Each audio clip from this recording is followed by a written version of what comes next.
안녕하세요. 30대 여성인 저는 시어머니와 친정아버지 사이에 있는 깊은 갈등에 대한 이야기를 노트북에 적어보려고 합니다. 결혼이 다가오는 상황에서 발생한 일이며 세상에는 이런 사람도 있구나 하는 생각을 하시면서 재미있게 들어주시면 감사하겠습니다. 그럼 어떤 이야기인지 바로 시작하겠습니다. 부모님은 어린 시절에 이혼했는데 자세한 사정은 모릅니다. 아버지는 한쪽 팔을 잃은 사고로 장애인이 되신 후 이혼한 것으로 알고 있습니다. 아버지가 어떤 사고로 왼팔을 잃었는지는 언급하지 않으셨습니다. 성인이 된 후 아버지와 술을 마시면서 여쭤봤지만 아버지는 그냥 웃으며 말을 피하곤 했습니다. 어떤 사고가 있었는지 알려주지 않았어요. 아빠가 어떻게 팔을 다치셨는지 말씀 안 해주실 거예요. 저는 아빠의 딸인데 그런 사실을 몰랐으면 좋겠어요. 어릴 때부터 매일 물었지만 아무런 설명도 들을 수 없었어요. 그런 일을 알리고 싶지 않아 하는 이유가 뭐죠? 옛날 일은 그냥 잊고 싶은가 봐요. 괜히 언급하면 나도 꺼리는 기억을 떠올려야 하고 듣는 당사자도 상처받을 텐데요. 그냥 모른 척 해주세요. 무슨 일이 있었는지 끝까지 말씀 안 해주시네요. 알겠어요. 아빠가 그런 이야기를 싫어하시니까 묻지 않겠어요. 아빠는 아주 끔찍한 사고를 겪었군요. 다친 팔에 대한 사고에 대해 물으면 항상 끝까지 대답을 해주지 않으셨습니다. 그리고 어떻게 엄마와 이혼했는지도 말씀을 해주지 않으셨어요. 엄마는 지금 해외에서 잘 살고 있다고 하는데 저를 찾아오지 않는 것이 궁금했습니다. 아빠, 그럼 엄마와 이혼한 이유는 뭐예요? 아무리 아빠가 미운 사람이어도 딸인 제가 그 이유를 알아야 하는 건 아닌가요? 궁금해서 그냥 말씀해줘요. 왜 엄마가 한 번도 찾아오지 않는 건지. 그냥 각자의 사정 때문에 이혼했어요. 이 영화 아빠가 과거 이야기를 해주지 않아서 미안하지만 그만 물어봐 주겠니? 다친 팔과 엄마 이야기를 하면 항상 이렇게 시무룩하게 대답하시면서 아무것도 알려주지 않으셨습니다. 한편 나는 지극히 평범한 회사에 다니며 과분한 남자친구를 사귀고 있었어요. 3년 동안 한결같이 나만 바라봐주는 남자친구는 소방공무원이었으며 인물도 훤칠하고 인성까지 완벽한 사람이었습니다. 누가 봐도 남자친구가 나에 비해 과분해 보였고 나도 그 점을 잘 알고 있어 항상 존중과 존경하는 마음을 가지고 있었어요. 그렇게 연애를 길게 하니 결혼 이야기는 매우 자연스럽게 흘러나왔고 우리 두 사람은 서로에게 동반자가 되어 주길 바라고 있습니다. 있다는 것을 확인할 수 있었습니다. 그래서 남자친구를 먼저 우리 아빠에게 소개했는데 제 예상과는 달리 아빠가 걱정스러운 말씀을 하셨습니다. 자네 직업이 소방관이라고 다른 일도 많은데 왜 하필 소방관을 택했나? 네, 저는 사람을 구조하는 일에 자부심을 가지고 있고요. 어릴 적부터 꿈이 소방관이었어요. 그래서 열심히 일하고 있습니다. 자, 내가 열심히 일하고 자부심을 가지는 건 좋은 말이지만 그런 위험한 일을 하는 사람이 내 딸의 배우자가 된다고 하니 걱정이 되는구만. 아무래도 생각을 좀 더 해봐야겠네. 난 자네가 그냥 일반 공무원인 줄 알았는데. 오늘에서야 소방관인 걸 알게 되었어요. 그래서 아무것도 모르시고 집으로 끌고 가라고 했던 거예요. 난 안전한 직장을 가진 사람을 사위로 받고 싶어요. 그래서 허락을 못 해주신 거네요. 난 위험한 직업을 가진 분을 절대 받고 싶지 않아요. 딸이 나중에 상처받는 일이 생기는 걸 보고 싶지 않거든요. 처음에는 아빠한테 남자친구가 공무원이라고만 말씀드렸었는데 정확히 소방관임을 알게 되니 조금 화가 난 것 같아요. 미리 말씀드리지 못한 이유는 아빠와 이혼한 엄마가 소방관이셨기 때문이에요. 두 분이 어떤 이유로 이혼하셨는지는요. 모르는 사실이지만 엄마와 같은 직업을 가진 남자를 만난다면 엄마는 그를 색안경으로 바라보실 것 같아서였어요. 그러나 결국 결혼 상대가 자신의 직업을 언급하자 한숨을 내쉬고 사실상 미묘한 반대 의견을 드러내셨어요. 남자친구가 떠난 후 아버지와 이야기를 나누게 되었는데 좋은 사람이라 말씀드려 허락을 구했어요. 아버지께서는 그는 소방관이라서 마음에 안 든다고 말씀하셨습니다. 엄마가 소방관 출신이라 소방관이라는 직업을 잘못 여기는 것일 수도 있고, 일하면서 위험하기 때문에 걱정을 하시는 것일 수도 있다고 설명해 주셨습니다. 이렇게 위험한 일을 하다 보면 어떡하겠느냐, 라며 추켜세우세요. 결국 안정적인 사람이라고요. 안전한 사람과 함께하는 게 중요하다고 아버지께서 말씀하시고 싶습니다. 아버지는 사명감이 강한 분이세요. 그런데 위험을 이유로 반대하시는 건 좀 억울하다고 생각해요. 솔직히 엄마 때문에 그러시는 거 아닌가요? 두 분이 어떤 이유로 이혼하셨는지는 모르지만 아버지께서는 색안경을 벗고 상황을 조금 더 편안하게 바라봐 주셨으면 좋겠어요. 저는 그 친구가 별로인 것 같아요. 다른 사람을 만나는 게 좋을 것 같습니다. 아버지는 제가 하는 일에 대해 한 번도 반대하신 적이 없으시고 항상 제 말을 들어주셨는데 결혼에 대해서는 크게 반대하셨습니다. 몇 번이고 설득해봤지만 귀를 닫고 들어주지 않으셨어요. 남자친구가 매주 방문해서 잘 보이려고 노력했지만 아빠는 결국에는 동의해주지 않았습니다. 시어머니는 저를 보고 허락을 해주셨기 때문에 아빠만 마음을 바꾸면 결혼을 진행할 수 있었는데 계속해서 반대하신 덕분에 시간만 흘려보냈습니다. 그러던 중 제 남자친구가 인터넷 뉴스의 주인공으로 나오게 되었어요. 가정집에서 사건이 발생했는데 그이가 어린아이를 구하는 모습으로 사람들의 주목을 받고 뉴스에 나오게 되었어요. 제가 남자친구를 존경하는 것은 물론이었고 그렇게 강하게 반대하던 아빠도 감동하신 모양이었는지 그 사건을 직접 집으로 불러 뵈부셨습니다. 어린아이를 구해줬다고 위험한 상황이었는데 어떻게 그런 용기를 냈는지요? 소방관이기 때문에요. 당연히 해야 할 일을 했습니다. 제가 아니라도 모든 소방관들이 사람을 구하기 위해 노력하고 있어요. 그래요. 자네 뉴스를 보고 대단하고 훌륭한 사람이라는 것을 느꼈어요. 아직 내 딸과 결혼하고 싶은 마음이 있나요? 당연합니다. 아버지만 허락해 주시면 곧바로 결혼 준비를 시작하겠습니다. 좋아요. 그럼 준비를 시작해봐요. 감사합니다, 아버지. 정말 감사합니다. 띵영이 세상 누구보다 사랑하고 있습니다.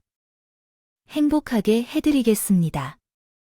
그 약속을 꼭 지키겠습니다. 또한 몸을 잘 챙기며 일하겠습니다. 결코 다칠 수 없다고 하십니다. 아버님의 말씀대로 조심하여 일할 것입니다. 그래서 아버지께서는 남자친구가 인터넷 뉴스에 나오고 나서 결혼 허가를 하셨습니다. 그 후에 잠시 후에 시댁에 가서 재회할 기회가 있었습니다.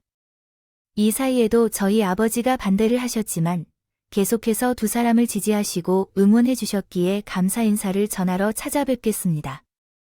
어머님, 아버지께서 결혼을 허락해 주셨다는 소식을 너무 늦게 전하게 되어 죄송합니다. 아버지께서 이제서야 내 아들의 진가를 알아보셨나 봐요. 저는 괜찮아요. 소방관이 위험해 보이니 충분히 반대할 수 있다고 생각해요. 그러면 이제 상견례를 해야겠죠? 네, 우리 아버지가 어머니에게 모두 맞추겠다고 하셔서 괜찮은 날짜와 장소를 정하라고 했어요.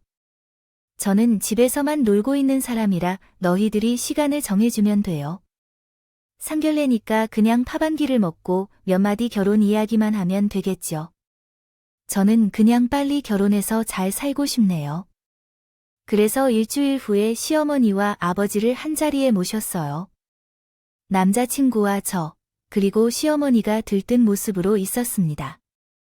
마음으로 자리에 앉아 아빠를 기다리고 있었는데 문이 열리고 들어오는 아빠를 보았습니다.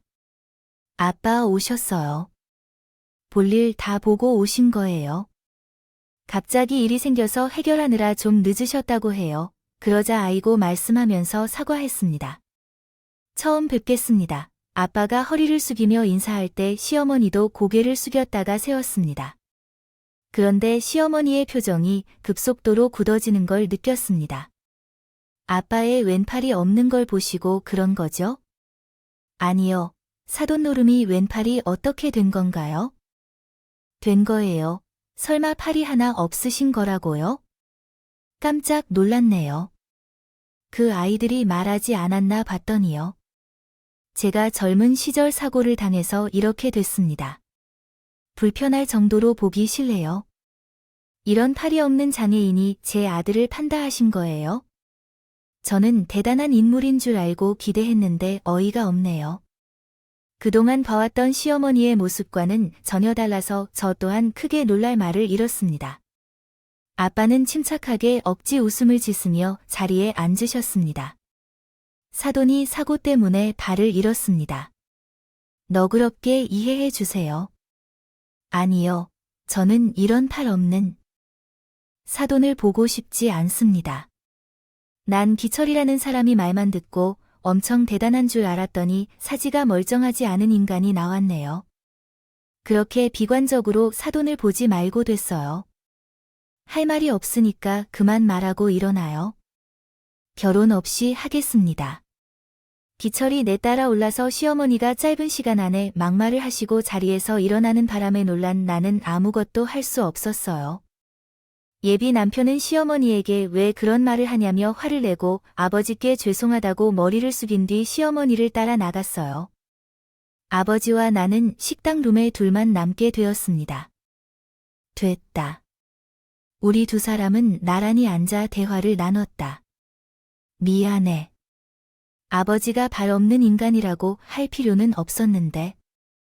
의사로서는 역정을 내시고 나가셨네. 아버지가 딸을 혼내주기로 결정했나 보네. 제대로 두지 않아서 이런 일이 벌어진 거지. 미안해, 희영아. 무슨 말이야? 아빠가 왜 사과를 해? 사과의 역할은 어머니가 하는 거라고. 나도 아빠를 이렇게 무시하고 욕하는 건 좋아하고 싶지 않아. 그 사람이 그런 사람인 줄은 몰랐는데 정말 실망했고 화가 나. 결혼 안 할 거야? 그래도 괜찮아? 너 기철이랑 결혼하기를 원한 만큼 내가 사돈을 설득하고 이해시킬 거니까 조금만 기다려줄래? 아빠가 잘못한 게 없는데 왜 이해를 시키려 하다가 팔이 없는 것이 죄가 아니라고 저는 결정하고 예비 남편에게 전화를 걸어 이별을 통보했습니다. 그는 이별이란 결코 있을 수 없다며 저를 달래고 시간을 달라고 부탁했어요. 시어머니의 태도를 바꿀 테니 자신을 떠날 생각하지 말라고 강조했지만 저는 아빠를 무시하는 사람의 며느리가 되기를 거부하고 전화를 끊었습니다. 일주일이 지난 후 예비 남편이 시어머니와 함께 만나자고 제안했을 때 저는 그에게 나가지 말라고 하고 싶군요. 시어머니가 사과를 하려는 행동을 하시려 여겨서 일단 약속 장소로 나가셨습니다. 희영이 왔나요? 그때 제가 흥분해서 말 실수를 한 것 같습니다. 미안합니다. 네, 사과해 주셔서 감사합니다. 그럼 우리 아빠에게도 직접 사과해 주세요. 너희 아빠에게요? 그렇죠. 기회가 된다면 나중에 할게요. 오늘 너희를 이 자리에 부른 이유는 제안이 있어서입니다. 희영아, 너는 우리 집안이 공무원 집안이라는 걸 알고 있지요? 대대로 공직을 맡으며 살아온 고귀한 집안입니다. 그래서 우리 집안을 아는 친구나 친척들 모두가 우리 집안의 수준이 높다고 알고 있습니다. 무슨 말씀하시는지 이해가 안 돼요. 하고 싶은 말이 뭐죠? 시어머니는 밑밥으로 자신의 집안 매력을 쭉 읊어대더니 본론으로 들어갔습니다. 잠깐 기다려봐. 저기 오늘 상구가 여기야. 저와 예비 남편은 누군지 모를 중년의 남자에게 인사를 했습니다. 그러자 시어머니가 정식으로 소개하더군요. 기철이하고 희영이가 놀란 얼굴이네. 내 애인 아니니까 괜한 오해 말 거라. 내 오랜 친구니까 편하게 태하렴. 희영아, 여기 있는 내 친구 상구기를 내 혼주석에 앉혔으면 좋겠구나. 네, 혼주석이요. 어머님, 이게 무슨 상황인지 전혀 이해가 안 가요. 이 아이는 눈치가 없네. 딱 봐도 모르겠네. 아빠가 한 팔이 없어서 결혼식에 못 오게 하려는 게 아니에요. 내 사돈이 한 팔이 없는 병신이라는 소문을 퍼뜨리려고 하는 거야. 너 혹시 그런 얘기하는 일 있니? 내 친구들과 친척들의 사회적 지위를 알아. 최단 나라번 앉는 공무원들의 사이에서 그들을 억지로 신사로 소개하려는 것 아니야.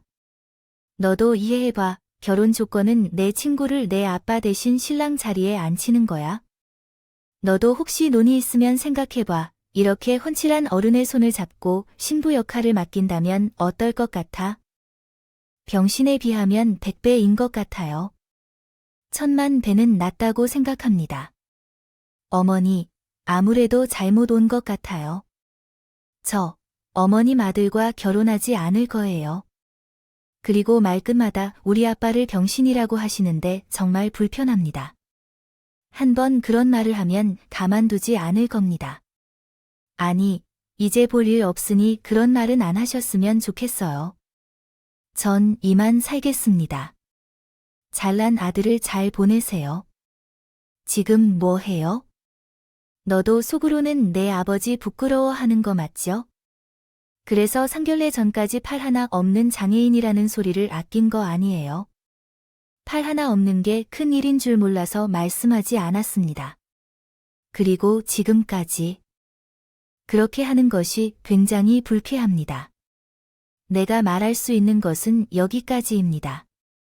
그러자 시어머니는 어이없는 표정으로 나를 올려다봤고 예비 남편은 당황한 얼굴로 나를 붙잡으려고 했습니다. 그래서 나는 그에게 따귀를 퍽퍽 내려쳤습니다. 시어머니를 대신에 때려치게 된 셈입니다. 그리고 밖으로 나가면서 참았던 눈물이 쏟아졌습니다. 세상에는 다양한 사람들이 있다는 것을 알고 있었지만 아빠가 팔이 하나 없는 장애인이라고 창피하다고 막말하는 사람은 처음이었습니다. 누구든지 앞에서 그런 말을 하지 않는 것이 정상인데 시어머니는 거리낌 없이 아빠를 노골적으로 비난하고 조롱했습니다. 그래서 저는 진짜로 결혼을 포기하기로 결심하고 예비 남편에게 이별을 통보했습니다. 다신 찾아오지 말라고 경고 메시지를 보냈지만 그는 죽어도 저와의 결혼을 포기하지 못한다고 말했습니다. 시어머니와의 인연까지 끊어버리겠다는 가각을 해놓고 제게 저를 나오러 왔습니다. 희영아, 나도 엄마가 그렇게 상대를 무시하고 깎아내리는 사람인 줄 몰랐어. 이번 일로 많은 것을 깨달았어. 희영아, 우리 엄마가 너와 아버지께 상처를 준 것 대신 사과할 거야. 그리고 엄마와의 인연을 끊고 살 것이니 나랑 결혼하자. 제발, 천륜을 끊으면서까지 나와 결혼하겠다고. 자기야, 그건 말도 안 되는 소리야. 어렵게 결혼식을 올리고 넘어가도 다시 어머님을 만나야 할 것 같아요. 어머님께서는 제게 혐오를 품고 계실 것 같은데 쉽게 관계를 끊을 수 있을 것 같아요. 그렇게 다시 만날 경우 아버지에 대한 비방과 욕설을 할 텐데 우리 아버지에게 그렇게 대하는 사람은 처음이에요.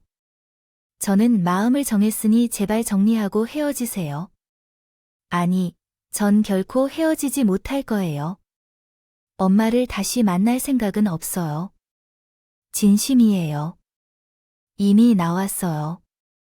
따로 오피스텔을 구해서 지내고 있어요. 아, 진짜 미치겠어요. 우린 인연이 아니에요.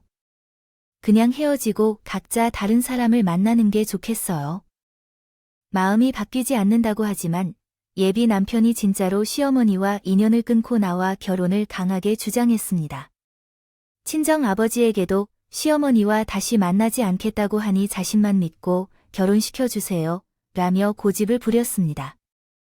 아버지는 제 어머니와의 인연을 한 달 넘게 끊고 보지 않고 연락도 하지 않고 있습니다.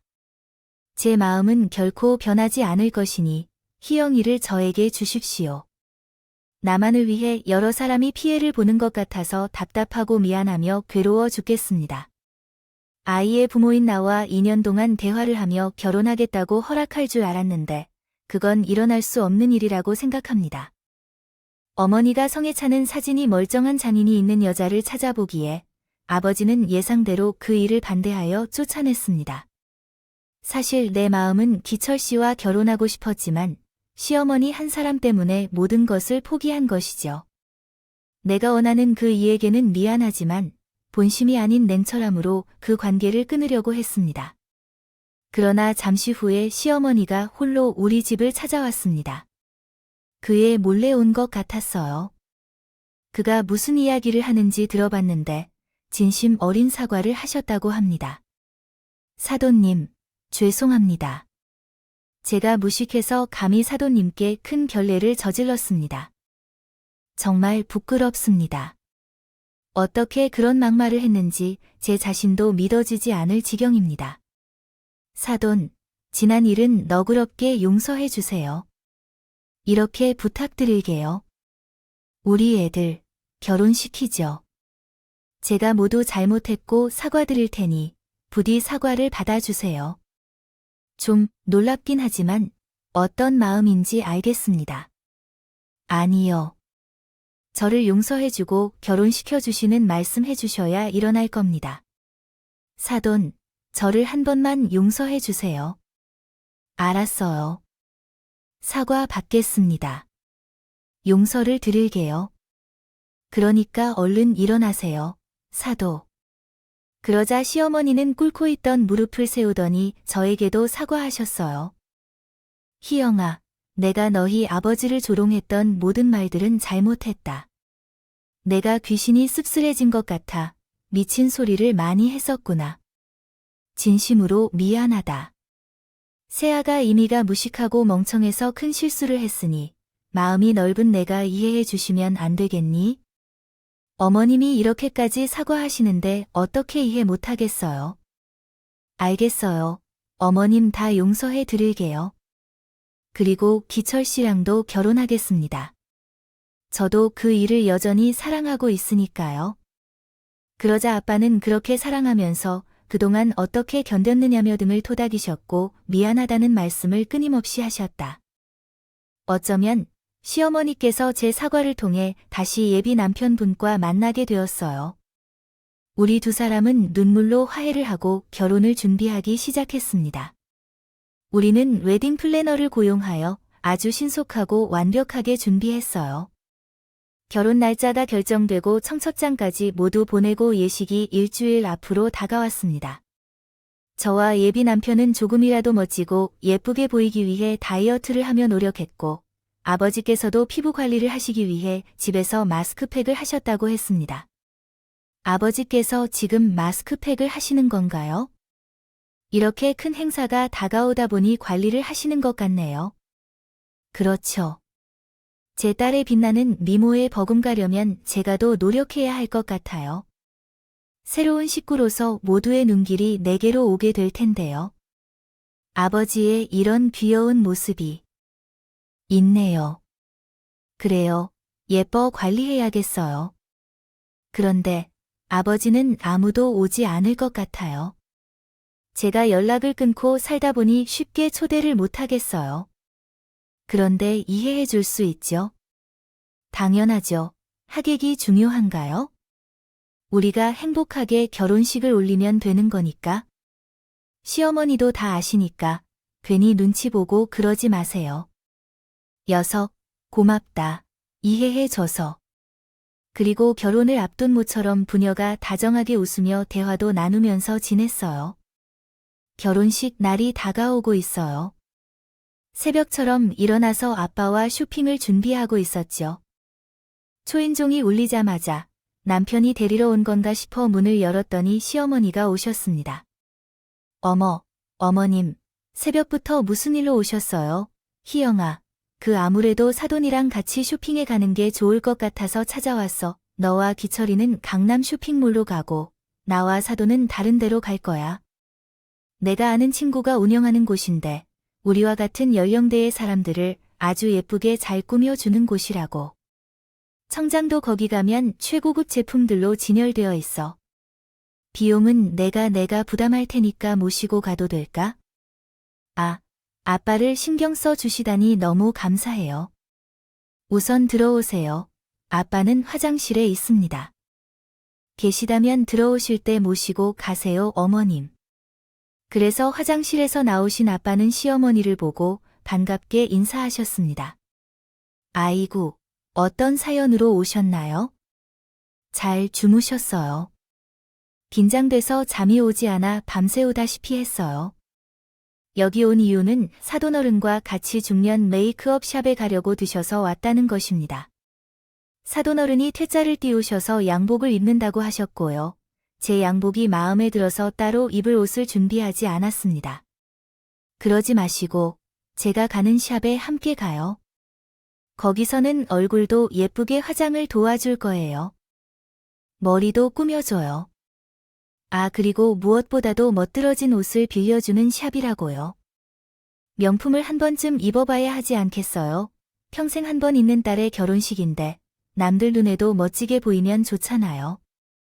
듣고 보니 사댁 말씀이 맞는 것 같네요. 그럼 사댁을 따라가서 신세 좀 지겠습니다. 대충 씻으셨으면 바로 나가요. 옷이랑 구두는 거기 가면 다 있어요. 영화 아빠는 사댁을 따라가다가 바로 예식장으로 가마. 우리 이따가 만나자. 저는 아빠와 시어머니가 다정하게 나가는 모습을 보며 뿌듯하게 웃었습니다. 네, 이따가 봐요. 아빠, 어머님, 늦지 않게 오세요. 그리고 저는 세수만 하고 남편을 만나 예식장 근처에 있는 샵에 들어가 화장과 머리를 했습니다. 아주 예쁘고 멋지게 화장을 하고 예식장으로 바로 가게 되었습니다. 남편은 턱시도를 멋들어지게 입고 저는 웨딩드레스를 입고 신부 대기실에 앉아 있었습니다. 1시간이 지난 후에 시어머니가 신부 대기실에 들어오셨는데 아빠는 같이 오지 않으셨습니다. 어머님 오셨어요. 우리 아빠는 어디신지요? 아이를 어쩌니 새아가 사돈이 폭동이 심해서 병원에 가셨어요. 회사 이사가 계속 나와서 움직이지 못하신다고 하셨어요. 복통 때문에 병원에 가셨다고 해요. 많이 안 좋으신 것 같아요. 얼굴이 하얗게 찔린 데다가 식은땀까지 흘리셨어요. 그렇게 안 좋으시면 안 되겠어요. 전화해 봐야겠어요. 전화 좀 기다려봐. 좋아지시면 빨리 오신다고 했으니까. 아니요. 아빠가 걱정돼서 안 되겠어요. 심하게 아프시면 바로 병원에 가야겠어요. 결혼식을 미룰 정도로 심각한 상황이 아니니까 그냥 기다려봐. 시어머니의 말을 무시하고 핸드폰을 꺼내 아빠에게 전화했습니다. 하지만 핸드폰은 꺼져 있었습니다. 제 결혼식도 중요하지만 아빠가 심하게 아프면 결혼을 무시하고 병원에 데리러 가야겠답니다. 어머님, 어떻게 하죠? 아빠가 걱정돼서 안 되겠어요. 어디로 가셨는지 병원 알려주세요. 나도 잘 몰라 사돈이 택시를 타고 급하게 가셨다는 얘기를 해. 결혼식은 무슨 일이 있어도 진행돼야 한다는 말씀만 하셨어. 새아가 괜찮아지면 오시겠지. 너무 걱정하지 마라. 어떻게 걱정하지 않을 수가 있겠어요. 부모님이 아파서 응급실에 가셨다는데 누가 마음 편히 결혼식을 올리겠냐고 하더라고요. 그래서 나는 근처 병원 여러 군데에 전화해서 응급 환자로 들어온 아빠가 있는지 확인해 봤어. 하지만 10군데가 넘는 병원에서는 아빠 이름을 조회하더니 하나같이 오지 않았다고 하더라고요. 네, 시어머니가 뭔가를 숨기고 있다는 말이에요. 생각이 들어 다시 물었습니다. 어머님, 진짜 아빠께서 아프신 거 맞나요? 오늘 어느 샵에 다녀오셨는지 전화로 확인 좀 해볼게요. 너 지금 뭐 하자는 거야? 내가 네 아빠를 어떻게 대해야 할지 모르겠어. 네 아빠가 설사병에 걸려서 조금 늦는다는 거 왜 그렇게 난리를 치는 거야? 핸드폰도 꺼져 있고 어느 병원에서도 아빠가 없다고 그러잖아요. 어머니, 사실대로 말씀해 주세요. 지금 무슨 상황인가요? 그러자 시어머니는 고개를 가로질러 신부 대기실에서 나가신다고 말씀하셨어요. 저는 흥분한 상태라서 일단 심호흡을 하고 조금 더 기다려 보기로 했습니다. 괜히 시어머니를 의심한 거면 사과할 생각이었어요. 그러나 하객을 마치지 않은 남편과 시어머니의 목소리가 들렸는데 또 다른 남자의 목소리가 들렸어요. 무슨 일인지 생각하며 신부 대기실 문을 열고 살펴보았더니 아빠가 있어야 할 자리에 시어머니가 이전에 데리고 나왔던 친구분이 나와 제 아빠인 척을 하고 있었어요. 그래서 전 드레스를 입고 밖으로 나가서 따졌어요. 저기 아저씨, 여기서 무슨 일을 하는 거예요? 제 아빠인 척 하는 거예요. 라고 물어봤더니 시어머니가 검지손가락을 입술에 대며 소리를 내며 이제 조용히 해라. 너희 아빠가 오지 않는 것 같으니 내 친구를 아빠 행세로 사용하자. 너도 솔직히 좋지 않니? 라고 말했어요. 나의 친구가 더 훤칠하고 당신의 아버지보다 나을 것이라서요. 내 아버지가 기분이 상해하지 않도록 결혼식에 일부러 오지 않을 수도 있으니 계속 진행하도록 하죠. 어머님은 지금 어떻게 계시나요? 결국 그것이 사실이었군요. 우리 아버지가 창피해서 결혼식장에 오지 못하도록 하셨던 거네요. 기철 씨, 당신은 무엇을 하고 있나요? 이 아저씨가 나의 아버지인 척을 하는데 왜 아무 말도 하지 않아요? 엄마는 당신이 동의한 것으로 말했어요. 시아버지의 사정 때문에 못 온다고 해요. 시어머니가 자신의 체면이 중요하다고 생각한 모양이며 저와 아들을 속여서 당신의 부친을 대신하려고 했던 것 같습니다. 저는 매우 기가 막혀서 눈앞이 깜깜해져 당장 아버지를 불러오지 않으면 결혼이든 뭐든 다 때려치워버릴 거라고 큰 소리를 질렀습니다. 남편도 시어머니에게 짜증을 내며 왜 이런 말도 안 되는 짓을 하는지 화를 내었습니다. 그러자 시어머니는 깊게 한숨을 내쉬며 그 자리에서 물러나고 말았어요. 내가 제 아버지를 버리고 올 줄 알았냐? 사돈이 이런 결혼식에 나오는 걸 못 견디어서 길에 버리고 왔다고 생각하냐? 오늘만 조용히 지나가자. 제발 좀, 나는 아예 사돈을 완전히 쓰러뜨리겠다는 게 아니라 단지 오늘만 어떻게든 대신을 봐주자는 거야. 그 주년이네요. 새벽에 와서 우리 아버지를 모셔나간 것 때문에 결혼식에 참석하지 못하게 하려고 했어요. 그런 나쁜 짓을 어떻게 할 수 있을까요? 야, 바로 말해라. 그런 행동은 나쁜 짓이에요. 아버지가 결혼식에 오지 않으면 다른 분들이 편해진다고 하는데 내 지인들은 아버지를 보면 가만히 있을 것 같아요. 아버지를 뒤에서 조롱하고 소문을 퍼뜨리면 큰일 날 거라고 생각해요. 제 얼굴에 상심을 당할 것 같아서 저의 친구 상국이 손을 잡고 신부의 가족으로 나서라고 해요. 그러면 박수를 받고 무사히 결혼식이 끝날 수 있다고 해요. 어머니, 정말 안 되겠어요. 저는 그 결혼식에 참석하지 않을 거예요. 어머니가 며느리가 되면 저와 같이 변할 것 같아서 벌써 무서워요. 아니, 이게 무슨 말인가요? 오냐오냐 했는데 지금 뭐든 잘 되는 줄 알아?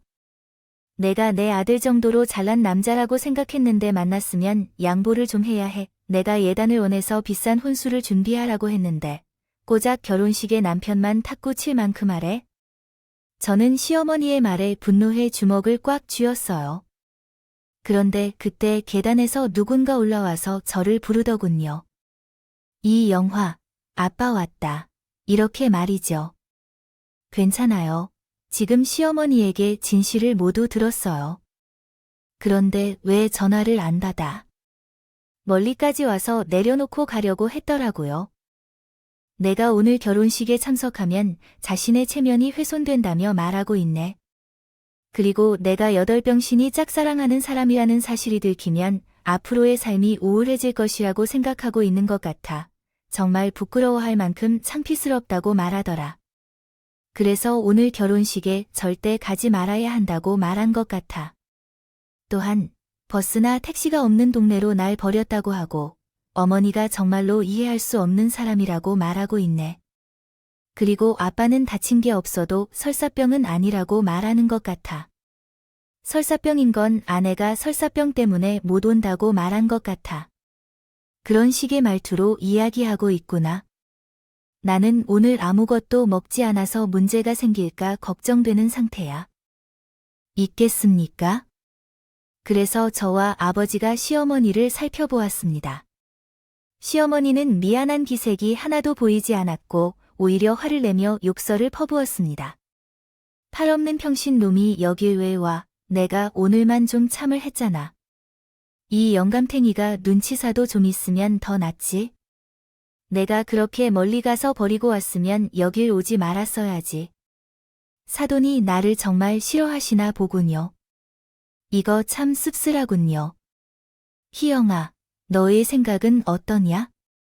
너도 내 아버지가 오늘 내 결혼식에 참석하지 않기를 바란다. 아버지가 묻는 질문에 당연히 아니라고 했습니다. 아버지 없는 결혼식은 결코 하지 않을 것입니다. 않겠다. 고 강하게 말했습니다.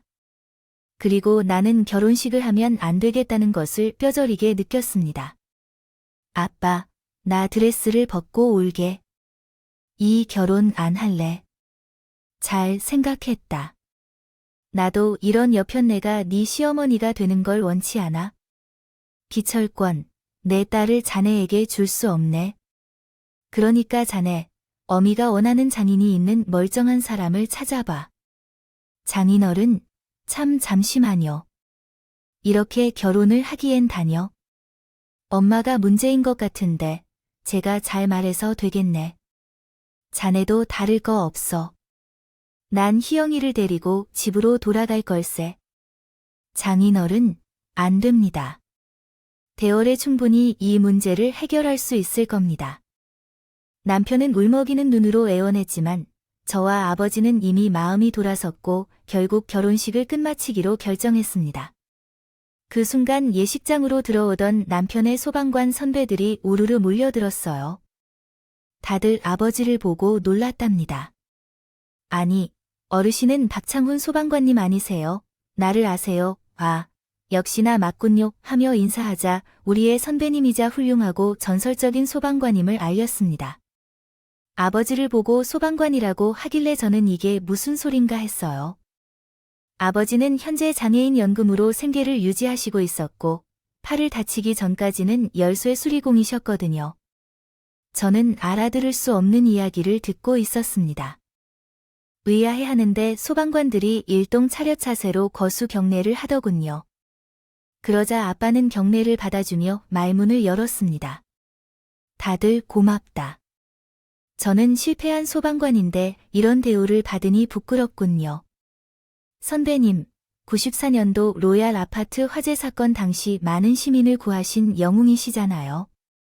그때 건물이 무너지고 난리였는데 선배님이 목숨을 걸고 많은 부상자를 구출하신 걸로 알고 있습니다. 다른 소방관이 말렸는데도 포기하지 않고 몸을 던지신 전설이지 않습니까? 저는 선배님 사진이 바뀐 신분을 소장하고 있어서 잘 알고 있습니다. 지구상의 최고의 소방관이라는 걸 잘 알고 있다고요. 최고의 소방관은 무엇을 할까요? 목숨을 걸고 몸을 날리면 어떨까요? 마지막으로 5살 아이를 안고 나올 때 폭발로 생명을 구하지 못했습니다. 그때 아이는 살릴 수 있는데 그렇게 팔 하나 없이 겨우 살아가고 있습니다. 그 일 이후에 아내와 큰 갈등을 빚고 이혼했습니다. 아내는 더 이상 저와 함께 살고 싶지 않았고 다른 남자를 찾아 떠났습니다. 자랑스러운 과거가 아닌 제 이야기를 그만해 주십시오. 아버지는 분명 소방관 출신이었고 팔을 잃게 된 사건에 대해 처음 들었습니다. 됐습니다. 아버지는 한 명의 생명을 구하지 못하고 팔을 잃으셨는데 그 작은 아이에게 사무치도록 미안하고 죄스러워해서 그동안 자신의 과거를 말하지 않았던 거예요. 어머니도 아버지의 팔 때문에 떠나셨어요. 저는 아버지의 정체를 알고 크게 놀랐고 감격스러워서 눈물이 흘러나왔어요. 제 남편도 몰랐던 사실을 알게 되어 아버지께 경의를 표하며 존경했어요. 하지만 아버지는 남편의 예의를 무시해버렸어요. 그리고 시어머니는 이 모든 상황을 지켜보더니 갑자기 콧소리를 내기 시작했거든요. 아마 사돈얼 씨는 그렇게 훌륭한 분이셨나 봐요. 진작에 말씀을 하지 그러는 정도의 위인이라면 소방관 관계자들에게 끄트렁한 발만 있겠네요. 아들의 친구가 큰 도움이 될 뿐이었는데 해체를 몰라 뵙고 괜한 짓을 했잖아요. 사돈. 그럼 우리가 들어가서 예식을 준비할까요? 혼주석에 사돈 어른이 무사히 앉게 돼 정말로 다행입니다. 아주 웃기는 여자네.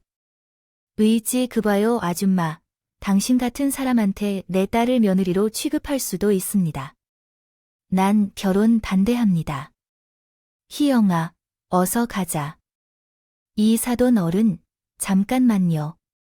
제 말 좀 들어보세요. 사돈에 대해 아무것도 모르는 사람이라면 저와 같이 행동했을 겁니다. 팔 하나 없는 장애인을 사돈으로 받고 싶은 집이 몇 개나 있겠어요? 사돈이나 내가 잘못한 점이 있는 것 같으니 일단 결혼식부터 진행하시는 게 어떨까요? 그리고 그 이후에는 태화루를 풀자고 하지요. 내가 이렇게 사과하는데 무시하지 말고 받아주시면 안 되겠습니까? 됐습니다. 당신과는 더 이상 할 말이 없습니다. 내 딸을 얼마나 괴롭히고 고생시킬지 벌써부터 눈에 띄네요. 결혼이 무효라는 걸 아시나요? 그렇게 말씀하자 시어머니는 격하게 흥분하여 날뜁니다. 이런 팔없는 놈이 내가 기꺼이 받아준다고 하는 건 이런 것이라고요. 아들이 진급을 위해 받아줄까 고민했는데 갑질이라니. 내가 소방관 출신이라고 존경받는다 해도 이런 행동은 용납할 수 없어. 아버지는 참으려고 했지만 나는 참을 수 없어서 부케를 시어머니의 얼굴에 사정없이 갈아버렸어. 이런 말밖에 할 수 없어. 당신은 누구냐고 아버지에게 욕을 하고 괄시를 해. 당신은 나중에 천벌을 받을 거야. 인연이라고 딸이라서 천법한 짓을 하네. 이미 아사리 판단 건 너거니까 오늘 내 손에 맞아봐라. 그래 나도 모르겠어. 우리 아버지를 함부로 대하는 사람에게는 용서하지 않겠어. 어머니가 아니라 시암이라 해도 용서하지 않겠어. 어머니와 머리부터 잡고 힘겨루기를 했는데 어린 제가 압도적으로 강해서 어머니를 바닥에 넘어뜨리고 따귀를 맞힐 수 있었어. 그 사람 말종 쓰레기 같은 여자야. 너 같은 놈이랑 같은 공간에서 숨쉬는 것만으로도 부끄러워. 우리 아버지 팔을 가지러 그렇게 놀려하고 경멸했기 때문에 너는 언젠가 천벌을 받고 죽음을 맞는 병신이 될 거야. 내가 그렇게 되도록 증오할 거야. 인연이 끝났구나. 이제는 남남이다. 좋아. 오늘은 내를 내 아버지처럼 대할게. 병신으로 만들어주마. 팔병신 딸려라. 시어머니는 팔을 이리저리 뻗으며 덤벼들었지만 제가 따귀를 날리고 부케어 왕관으로 매질을 하는 바람에 제대로 반항하지 못했습니다. 그러다가 시어머니가 제 드레스를 잡게 되었고 찢으려고 하자 소방관들이 시어머니의 팔다리를 잡고 떨궈 버렸습니다. 저는 억울한데 왜 말리냐고 소방관들에게 소리를 고래고래 질렀습니다. 결국 온몸을 잡힌 시어머니는 아빠의 후배들에게 잡혀 멀리까지 끌려갔습니다. 그리고 남편은 저와 아빠 앞에 다가와서 천륜을 끊는 것이 어떠냐고 하면서 결혼하자는 미친 소리를 했다. 자기야, 나는 자기 없으면 못 살아. 알잖아. 엄마랑 진짜 연을 끊는다면 알잖아. 지난번에도 연락 끊겠다고 했잖아. 이젠 내가 싫어서 거절할 거야. 내 엄마도 진실맨 나겠다. 너도 똑같이 싫어. 찌질하게 굴지 말고 이제 놔, 자기야. 그렇게 하지 않아도 우리 엄마랑은 평생 안 보고도 살 수 있잖아. 내 엄마도 평생 안 볼 거고 너도 평생 안 볼 거야. 너와 내 엄마는 핏줄이 같아. 어떻게 보면 하늘이 오늘 나를 도와주는 걸지도 몰라. 너 같은 찌질한 놈이랑 헤어질 거야. 저는 그 사람에게 귀를 거의 때리고 당장 물러나라고 경고했습니다. 그 후에 하객들인 소방관들이 남편이 나에게 접근하지 못하게 막아주었습니다. 그래서 나는 신부 대기실로 들어가 옷을 갈아입고 아버지의 손을 잡고 결혼식장에서 퇴장했습니다. 집으로 향하는 택시 안에서 아버지와 한마디도 하지 않았습니다. 잡고 있는 손에서 모든 것이 느껴졌으므로 입을 열 필요가 없었지요. 그렇게 아버지의 과거를 알게 된 나는 이전보다 더 존경하게 되었고 이혼한 떠난 어머니의 남은 사진을 모두 찢어버렸습니다. 팔을 잃은 아버지와 핏물 같았던 나를 버리고 새로운 삶을 찾았던 한 사람을 그리운 제 자신이 너무나도 미웠습니다. 그렇게 파혼하고 몇 달 뒤에 아주 큰 사고가 발생했습니다. 시어머니 집에서 화재가 나서 주민들이 대피하는 일이 있었어요. 시어머니 집에 불이 심하게 붙어 방에서 안절부절 못하다가 결국 창밖으로 뛰어내렸다고 해요.